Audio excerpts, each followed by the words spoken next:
All present and accounted for? Good. As you will have heard, the Ark is ready. All that remains is to board and be on your way.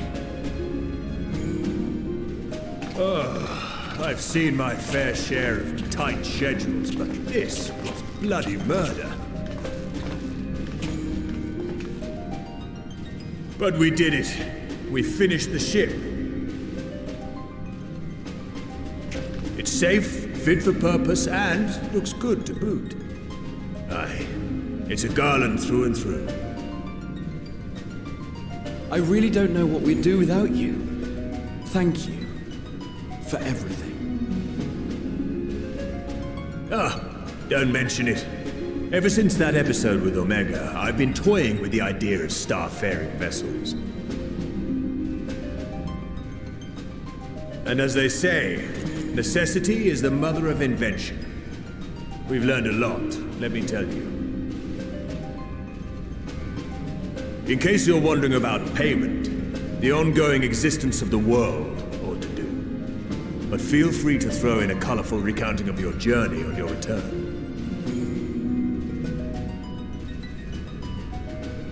So, have you thought of a name?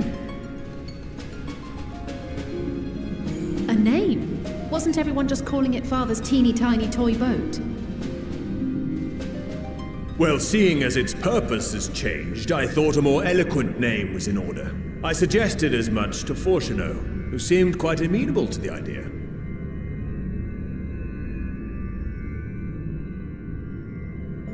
As you know, this vessel is the culmination of heretofore unprecedented collaboration.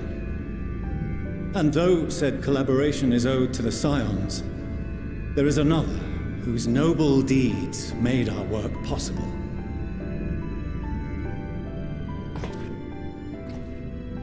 From a fragment of Dalamud, we obtained not only advanced materials such as refined adamantite, but the knowledge to traverse the stars. And this fragment would not have found its way to us had the Archon Louisois not fought to protect this world, and in so doing, laid down his life. Now that the vessel stands complete, I cannot help but wonder if it was more than mere happenstance. If it was my father's intention to guide us here.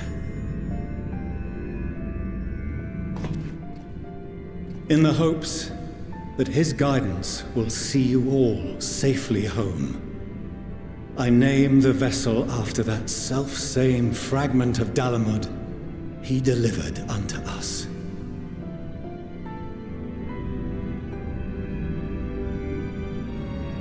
The Starship Ragnarok.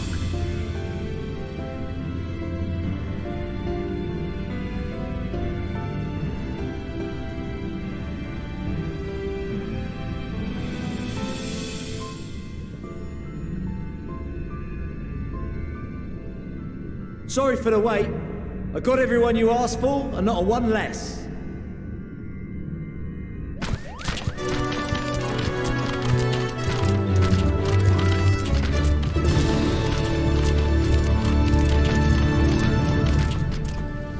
What are you all doing here? Oh, I invited them. The representatives of those tribes with religious inclinations. You've done a fine job of readying the Ragnarok, but for it to take flight, we'll of course need the power of the Mother Crystal. Given its immense size, however, transporting it would be an absolute logistical nightmare, not to mention we'd need to shatter it into tiny shards for feeding to the engines. But a brilliant idea came to me. We convert the crystal's energy into forms that can transport themselves!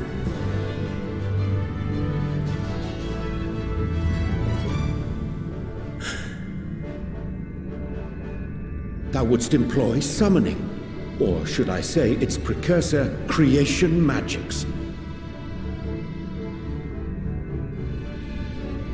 Care to explain for our benefit? As you may have witnessed at Bestway's Burrow, the Loporrits are capable of creation magics, which they use to shape the moon's environment. Yet simple though they make it seem, 'tis a highly advanced and exacting art. To perform it correctly requireth that the wielder holdeth the object in his mind's eye in clearest detail. Hence the ancients' meticulous management of concepts. Drawing upon this art, the Ascians conceived of summoning as we know it. A derivative that replaceth the complexity of concepts with the simplicity of zealotry to make manifest a creation.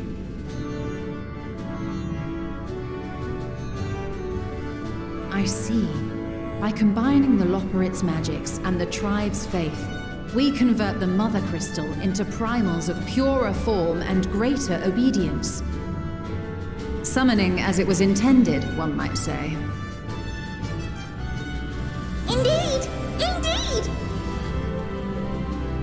While Heidelin gave us the ability to use creation magics, she forbade us from using it to make anything possessed of a soul, or similar. She didn't say anything about fulfilling the desires of others, though.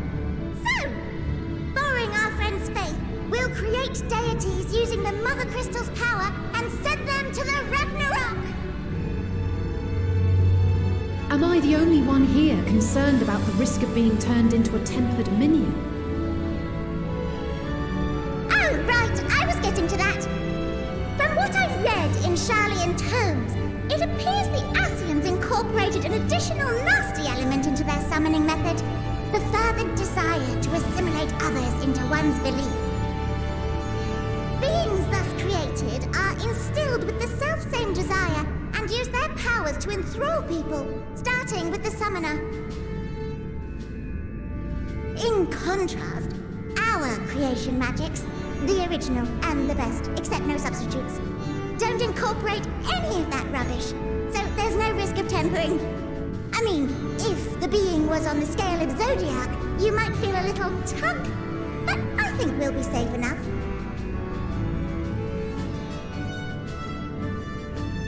Truth be told, I do not understand the intricacies of this plan. But none of us would ever turn our backs on you. When the avatars of our faith ran amok, you intervened without decrying we who birthed them.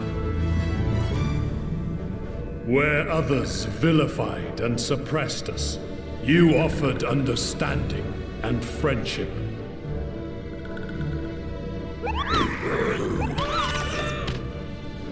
In gratitude, we will share with you the true expressions of our gods. Not malevolent deities, but benevolent saviors. Alright, you lot, we're heading to the ethereal sea. Stay in sight, else you're liable to get lost. Lead the way!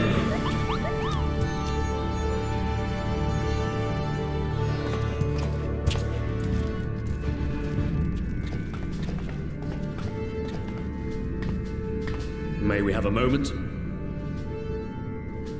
In anticipation of the day man might journey to the stars, we developed these.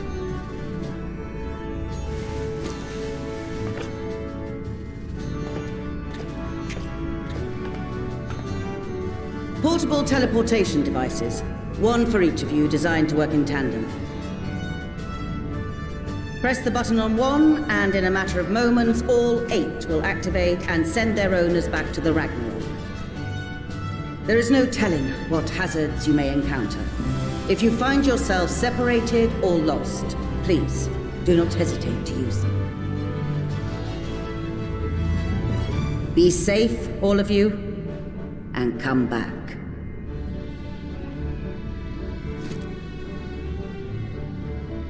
You as well. I pray you take care. Looks like everything is in order, so I'll go ahead and board. A few of my fellows will remain to assist with the summonings, but rest assured, the vessel won't want for competent crewing.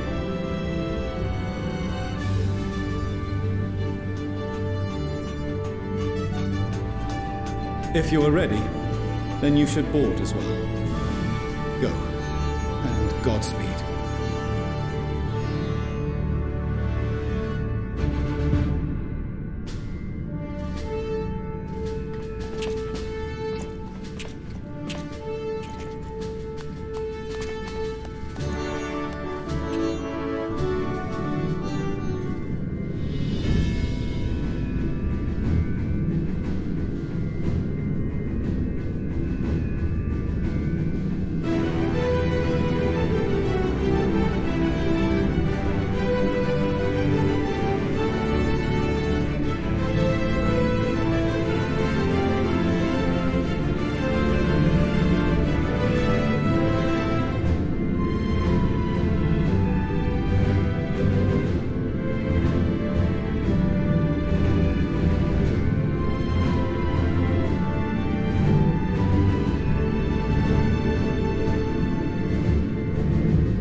I hope you have everything, because I can't be bothered turning back.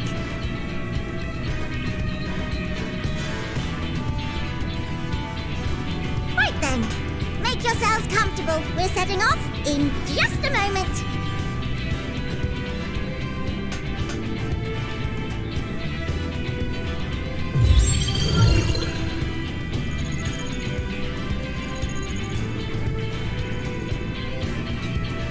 It's incredible.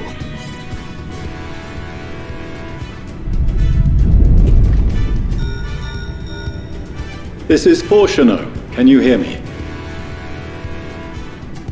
The preparations for the summonings are complete. In accordance with the 14th phase of the plan, we have moved the Ragnarok to the launch site.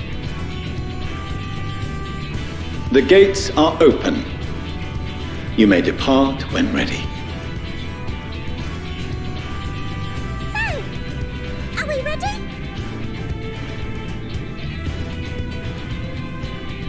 As ready as we'll ever be. Let's get going. Oh, come on. The burned-out star's got more fire in its belly. Try it again, with feeling.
into the sky, I cannot imagine a greater indignity!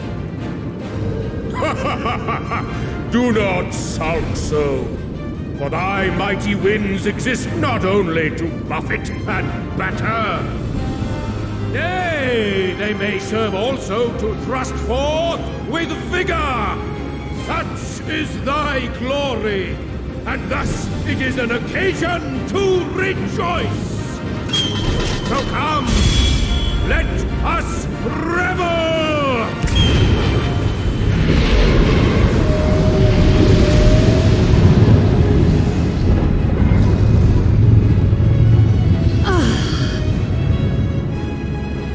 So long as the wind blows freely, I suppose all is as it should be in creation.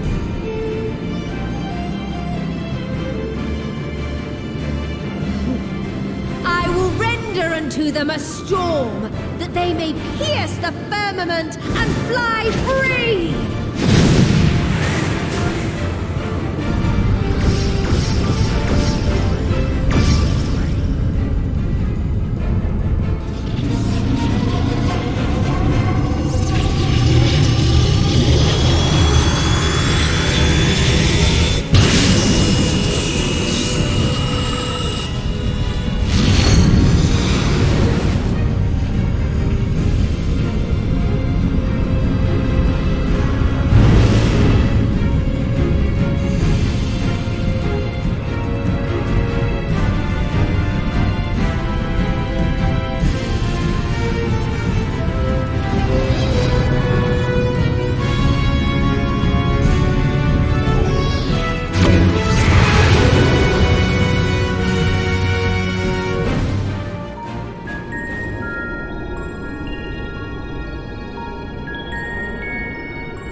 Still in one piece?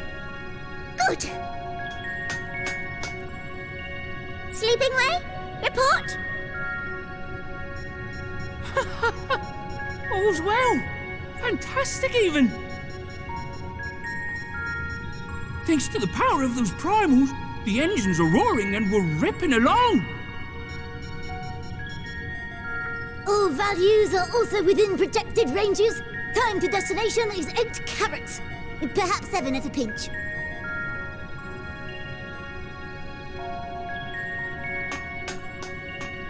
All right, let's go over some points of caution.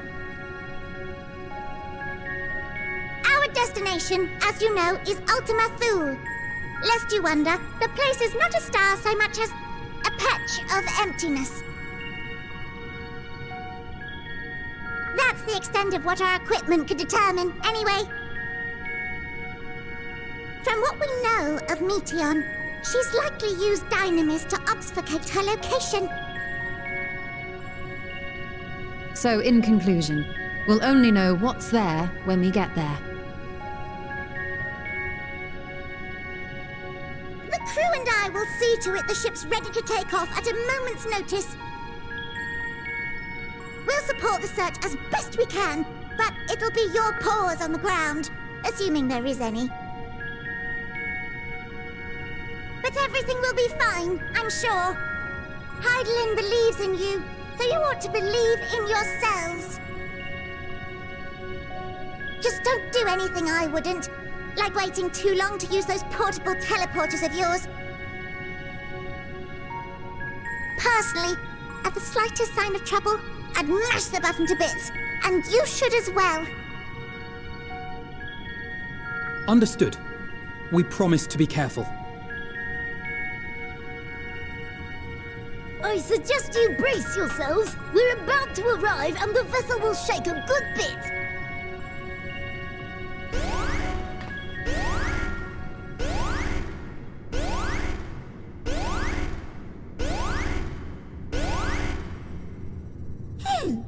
What is this? Something is... interfering with the equipment.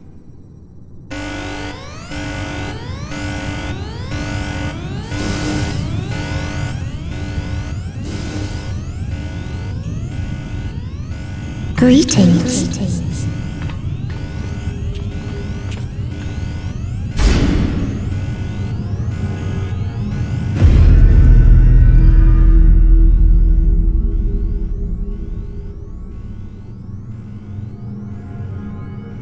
Greetings. Can you hear me?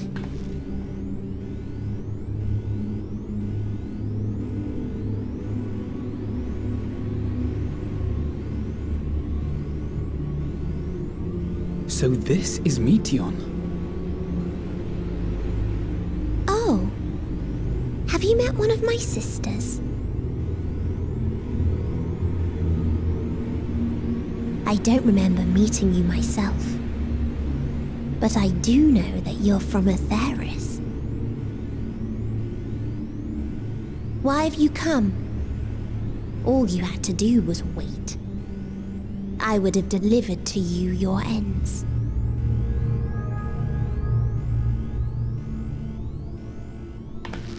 We didn't ask for that. I don't understand. All life is destined to end.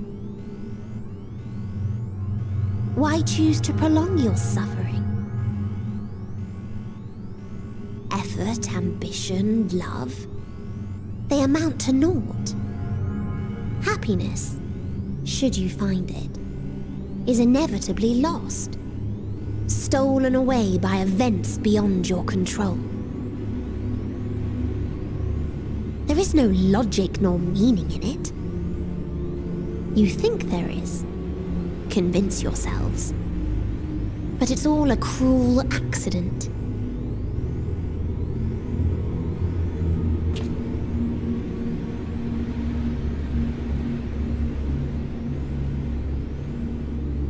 Come now. I speak the truth. A truth you would recognize if you looked up at the night sky.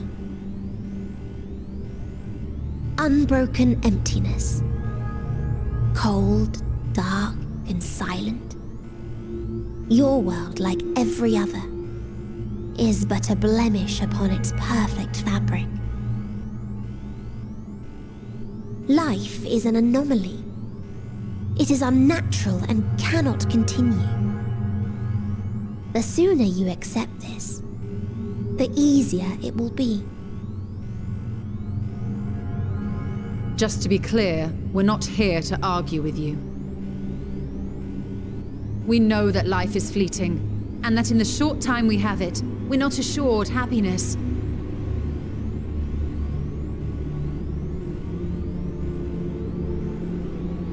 Indeed. I've seen far more sorrow in the eyes of many I've met.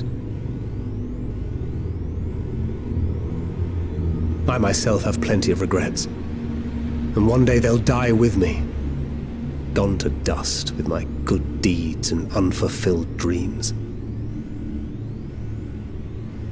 But we accept this. That our existence may seem pointless. That sorrow, rage, and despair will always dog our heels. And we press on regardless. That is why Hydaelyn guided us here. In her boundless love for mankind, she has prepared us for this trial, and in her name, we have come for you.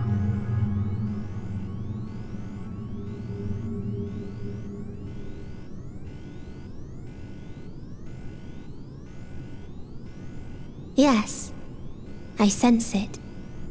A burning passion like unto fury. I know it well. For the same passion once burned in many a star before yours.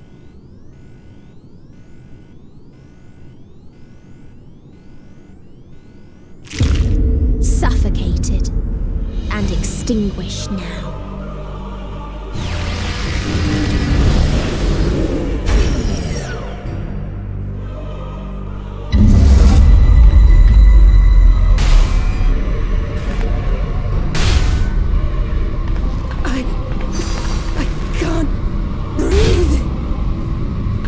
You approach the bounds of my ultimate. where emotions dictate reality, where resignation and acceptance unite to embrace the end, where those who yet valiantly cling to life can thrive.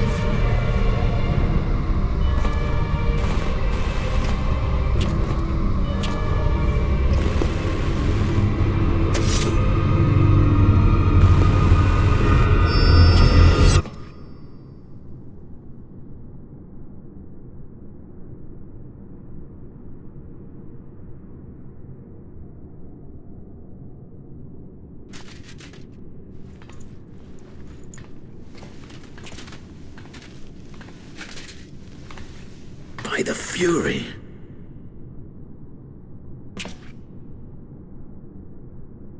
Thancred?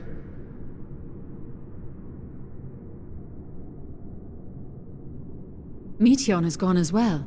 Mayhap he awakened first and gave chase. Everyone?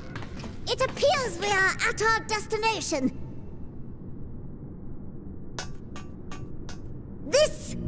This is Ultima Thule.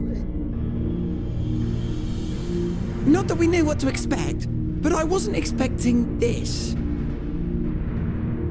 From atmospheric composition to ambient temperatures, all readings are within permissible range. This place is capable of supporting life.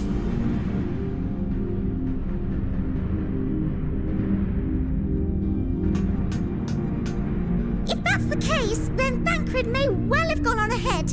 Let's go and have a look.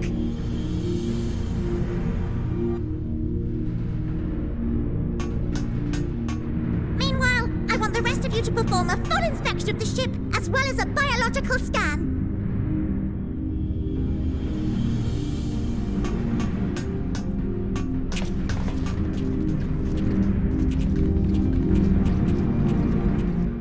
So it was that the brave wayfarers arrived at last at Dream's End.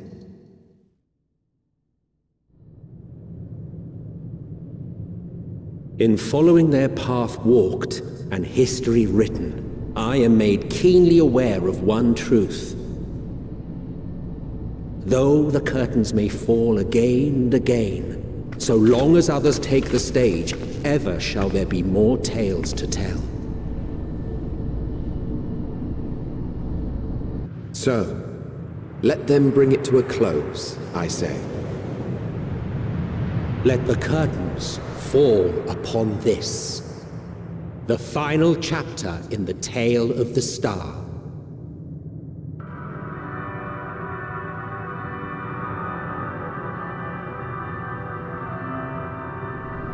Is this a dead star?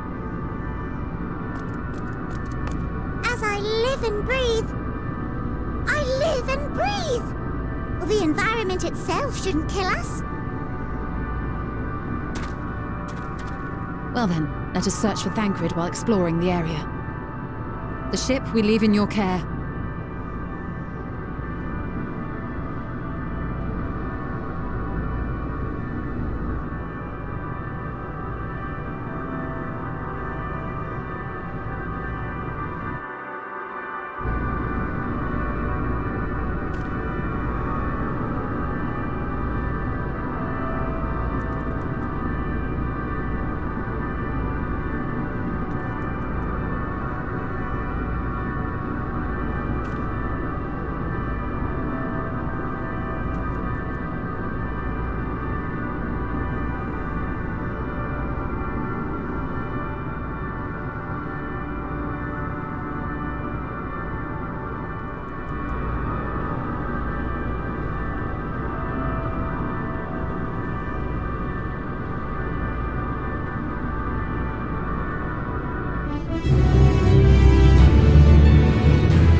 dragons. Here.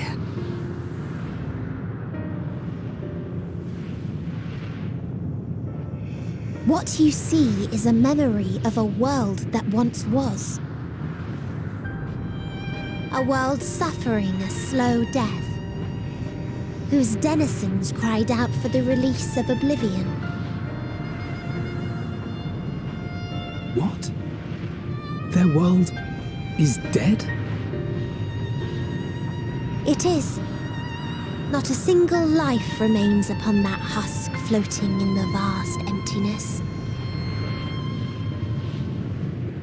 These creatures are shadow and shade, perpetuated only to suffuse dynamis with their unending lamentations.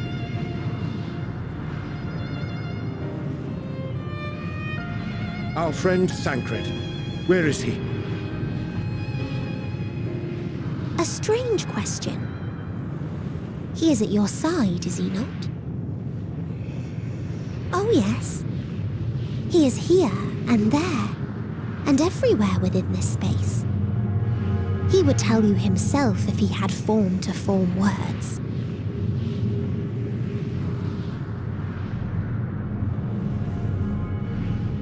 Huh. Such loathing and uncertainty.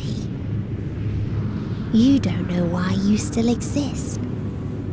In like manner to the oblivion I send, I tried to drown out your ether with dynamis. Beginning with this Thancred, who came at me despite being unable to breathe. Such a simple thing, unmaking men. In the blinking of an eye, he was gone. Didn't even have the chance to be transformed.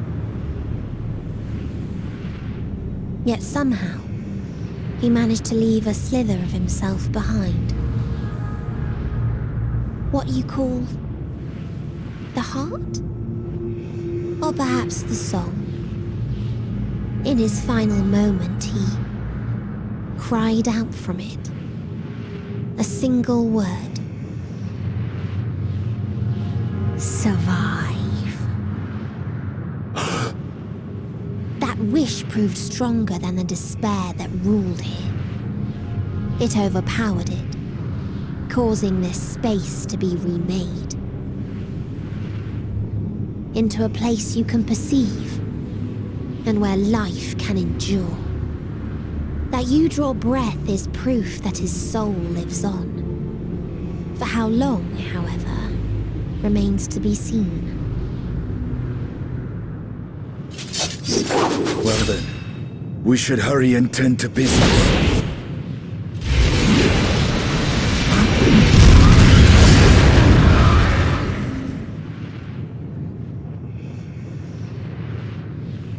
It's futile. You will never reach the true me. I told you. Emotions dictate reality in this space. Such changes as you might work will not alter in its nature. You may see, but you cannot touch. Walk, but not advance.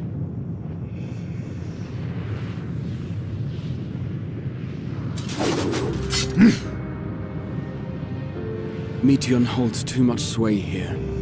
How do we contend with a foe who can unmake us on a whim?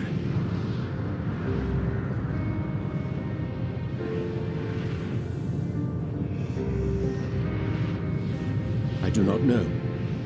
But Thancred gave his life that we might come this far. We must press on. Agreed. We cannot turn tail here. Not without something to show for our comrade's sacrifice.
He remaineth as he was when I first approached, entombed in melancholy. I see. Perhaps I could... I'll handle this.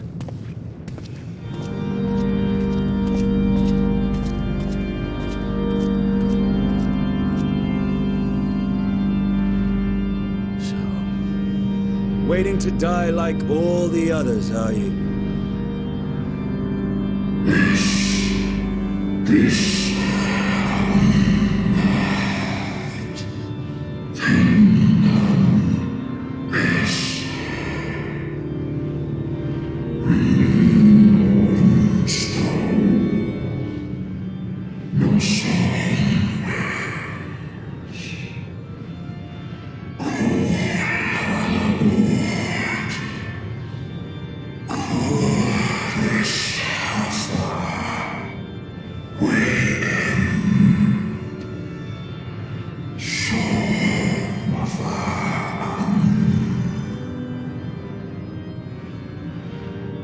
So you say. Yet your kind has found a new beginning on our star. One of you braved the Expanse, bearing with him a clutch of eggs.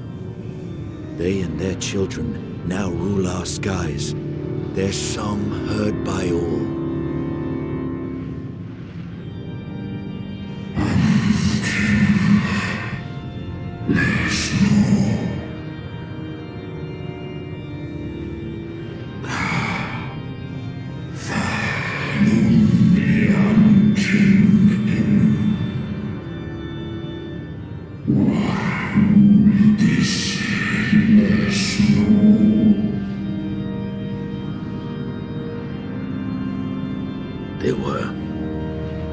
They suffered much, and repaid their suffering in kind.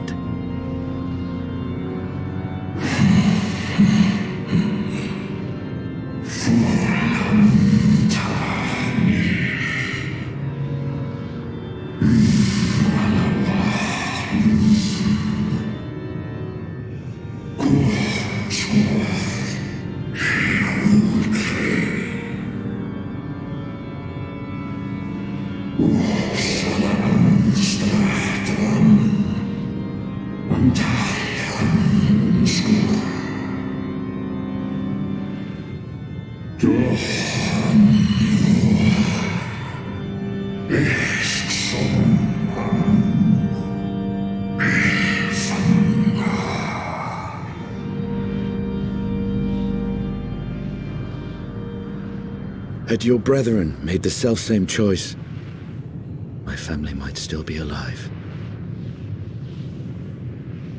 Yet lasting peace does not come to those who simply retreat from conflict.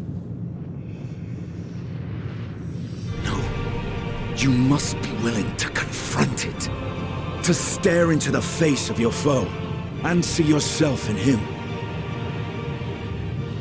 Only then can you break the cycle of torment and tragedy. This lesson, a dear friend taught me at the risk of his life. There is no nobility in your penance. You wallow in self-pity. And after everything we've endured, we will not let you stop us.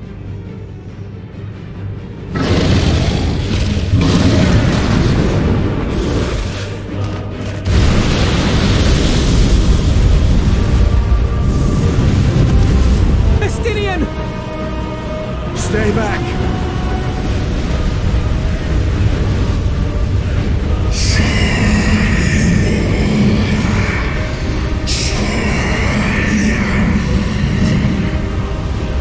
This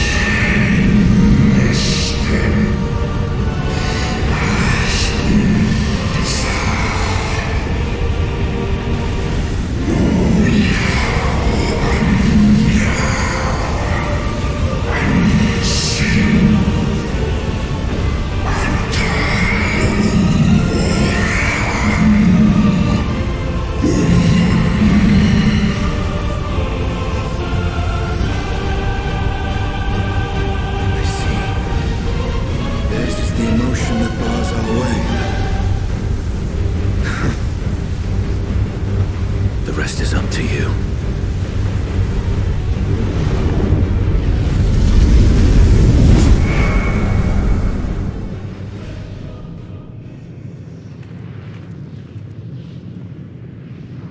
No! Not Estinian too!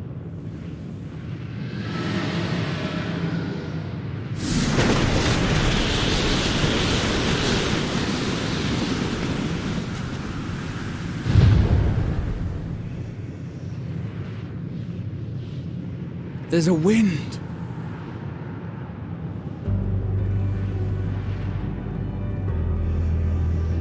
He's opened the way for us. Sacrificed himself to remake this place, like Thancred did.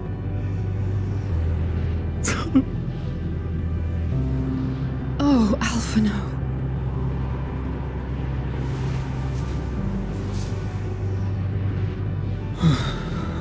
Come. Let us follow the wind. It will not lead us astray. He would not.